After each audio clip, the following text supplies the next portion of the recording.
प्रदीप भाई, बहुत दिनों बाद आप से बातचीत हो रही है। उम्मीद है कि आपकी तबीयत अब बिल्कुल दुरुस्त होगी। प्रदीप भाई, दो तीन चीजें हैं। मैं पहले तमिलनाडु की बात इसलिए कर लूं कि तमिलनाडु में दो चीजें इंपॉर्टेंट हैं। मेरे एक दर्शक पूछ रहे हैं कि सर, एक सवाल पूछा है मेरा, तमिलनाडु में अभी भी लैंग्वेज इशू क्रिएट है, उसका फ्यूचर इफेक्ट क्या होगा। मैं दोनों चीजों का एक सिलसिलेवार कर दूं। तमिलनाडु में एक चीज और देख लीजिए, जो गठबंधन की बात है, जहां तक डीएमके का गठबंधन बहुत ही स्ट्रांगली निटेड है, मतलब उसमें कोई इधर वो नहीं है, और वो 9 पार्टीज का गठबंधन है। ये भी याद रखना चाहिए लोगों को। डीएमके खुद, कांग्रेस जो शायद 9 सीट पे लड़ेगी, 21 सीट पे डीएमके लड़ेगी, और दो, हाँ, और 2-2 सीट वाली 3 पार्टी, 1-1 सीट वाली 3 पार्टी, तो 8 ये। और कमल हासन जी की जो एक पार्टी है, वो भी, उसको कोई सीट नहीं है, उनको 2025 में राज्यसभा भेजा जाएगा। 2024 में वो 39, उन्होंने रिटर्न गठबंधन है कि 39 सीट पे वो जाके प्रचार करेंगे। मेरा सिर्फ कहना यह है कि स्टालिन इस गठबंधन के में सबसे स्ट्रांगली, अगर किसी स्टेट में इतनी सारी पार्टीज को लेके चल रहा है, तो उनकी वो स्किल भी है। मैं प्रदीप जी एक चीज आपसे और पूछ लूंगा इसी के उसमें, स्टालिन जी जब इंडिया गठबंधन की कई मीटिंग्स में आए और वो पब्लिक रैली में भी आए, भाषा की एक समस्या, उनको तमिल आती है और ये अच्छी बात है। वो हिंदी में कम्युनिकेट नहीं कर पाते हैं, लेकिन अपनी बात वो अंग्रेजी में कह के, उनको आने की वैसे कोई जरूरत नहीं, वो अपना उनका स्टेट को वो ठीक से पकड़े हुए हैं, लेकिन वो हरदम just to show his presence कि मैं आप लोगों के साथ खड़ा हूं, इसलिए आते हैं। हाँ। ये जो तमिल वाली बात है प्रदीप जी, ये भी समझना होगा कि Tamilians are proud of their language, और बिल्कुल होना चाहिए। भारत की हर भाषा में, चाहे वो कन्नड़ हो, चाहे मराठी हो, चाहे गुजराती हो, अपनी भाषा पे अभिमान होना। और तमिल जो भाषा है, उसका, तमिल के कुछ लोगों का मानना है कि संस्कृत से पहले का उसका उद्गम है, मतलब it is a much ancient भाषा देन संस्कृत। तो अपनी भाषा पे अगर गर्व है, तो इसमें किसी को क्या दिक्कत हो सकती है। और मुझे मुझे मुझे और कोई भाषा नहीं आती है, तो मेरे लिए शर्म की बात है। आज खड़गे जी अगर 5 भाषा बोलते हैं, अगर नरसिम्हा राव 9, 10, 12 भाषा बोलते थे, तो भाई it's a matter of pride for every as an Indian. तो एक जो ये बार बार है कि वो तमिल भाषा पे, आप जाके वहां कहेंगे हिंदी, हिंदू, हिंदुस्तान, किसी को भी बुरा लगेगा। तो प्रदीप जी, एक, अब ये तो बात बैकग्राउंड हो गया। मुझे एक चीज बता दीजिए कि हिमाचल प्रदेश में लेकिन कांग्रेस थोड़ी बिखरी हुई नजर आ रही है। एक कमेंट इस पे ले लेंगे आपका कि इस बार भी बीजेपी 4 में 4 कर पाएगी। और दूसरा ये है कि कल मैंने शरद भाई के प्रोग्राम में था, गुजरात में जिस तरह से इंटरनेशनल स्टूडेंट्स को अटैक किया गया है, उस पे भी एक टिप्पणी चाहेंगे। तो ओवरऑल एनडीए कितनी संगठित नजर आ रही है, कितनी कोहेसिव नजर आ रही है, प्रदीप भाई? आनंद भाई, सबसे पहले तो सभी वरिष्ठ लोगों को नमस्कार। दरअसल मेरी तबीयत ज्यादा खराब नहीं थी, मेरे चैनल की तबीयत खराब थी। मैं 9 दिन से मेरा चैनल हैक हो रखा था। मेरा चैनल हैक हो गया था सर, और बहुत बुरी तरह से हैक किया गया था। वो तो खैर अब कभी और बात करेंगे। देखिए, बात ना, शुरुआत में दक्षिण भारत से करता हूँ। जब हम कॉलेज वगैरह में होते थे ना, हम क्रिकेट मैच खेलने जाया करते थे दूर दूर। तो अब जब हमारी पहले बैटिंग आती थी ना, तो कई बार एक स्ट्रेटेजी बनाते थे हम कि पिच पता नहीं कैसी है क्या नहीं है। तो पहले हम जो हमारे कमजोर खिलाड़ी होते थे ना, उनको भेज देते थे कि चलो पहले तुम चले जाओ, पिच का भी पता लग जाएगा, और 2-4 लप्पे लग गए तो 2-4 रन भी बन जाएंगे। तो फिलहाल बीजेपी ने शुरुआत दक्षिण से की है ना, यही की कि एक तुक्का मारा है कि मिल गई तो मिल गई, वरना तो पिच तो हमारे हाथ, हमारे उसके खिलाफ।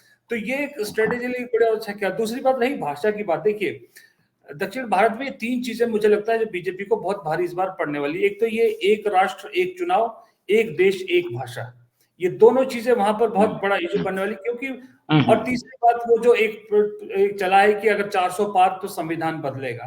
तो ये सीधा कनेक्ट दक्षिण भारत में ये है कि अगर संविधान बदला तो जाहिर सी बात है कि एक देश एक भाषा, ये सबसे पहले डालेंगे।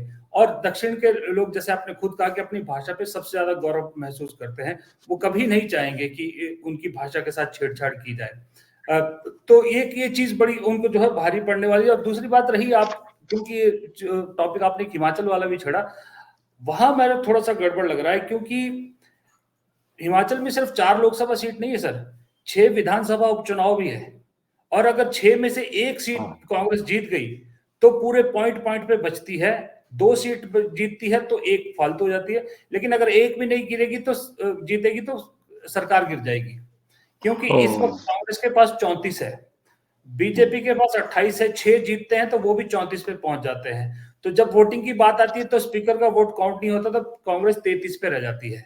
तो इसलिए विधानसभा उपचुनाव ज्यादा इंपॉर्टेंट है। लेकिन दिक्कत यहाँ ये आ रही है कि जो प्रदेश अध्यक्ष हैं यहाँ पर, उनको पार्टी चुनाव लड़ने के लिए कह रही है मंडी लोकसभा से, जहां से अभी वो सांसद हैं, वीरभद्र सिंह की पत्नी है, कहती है कि मेरे पति की लेगेसी के नाम पे वोट मांगे गए थे तब जीत के आई थी।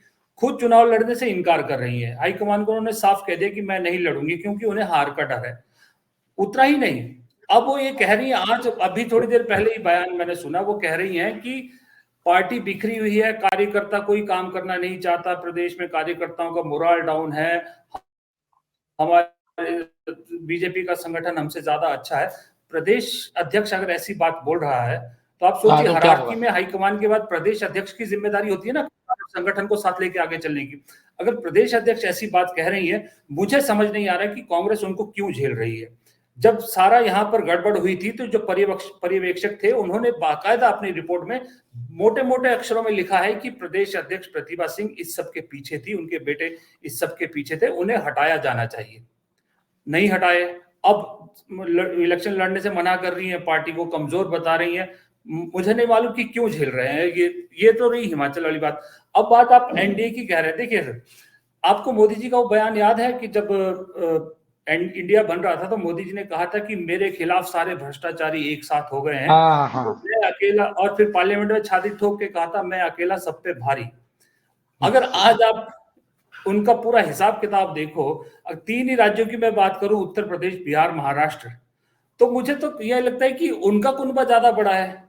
अब आप यूपी में देखो, बीजेपी, आरएलडी, अपना दल, निषाद पार्टी, ये सुहेल देव पार्टी, समाज पार्टी, कितने लोग हो गए ये इकट्ठा। बिहार में बीजेपी, जेडीयू, एलजेपी, रामविलास, हम, राष्ट्रीय लोक मोर्चा। महाराष्ट्र में बीजेपी, शिवसेना, एनसीपी, अब राज ठाकरे भी। तो कुनबा तो ये बड़ा कर रहे हैं। अगर आपको लगता था कि आप अकेले सब पे भारी है तो छाती ठोक के उत्तर प्रदेश में 80 सीटें लड़िए ना, छाती ठोक के महाराष्ट्र में अकेले लड़िए, बिहार में अकेले लड़िए। लेकिन आज आपको एक छोटे छोटे, जिसका एक विधायक है उसको 2 लोकसभा सीटें देनी पड़ रही है। आप उससे अंदाजा लगाइए कि हालत। राहुल गांधी जो ठीक कर रहे हैं ना कि ऊपर से मुखौटा है, दरअसल अंदर मुखौटा तो हाथी के दांत, और लंबे लंबे दांत दिखाने के, खाने के अंदर से खोखले हैं, बिना दांत वाला हाथी है अंदर से ये। तो ये सारी चीजें आप देखिए।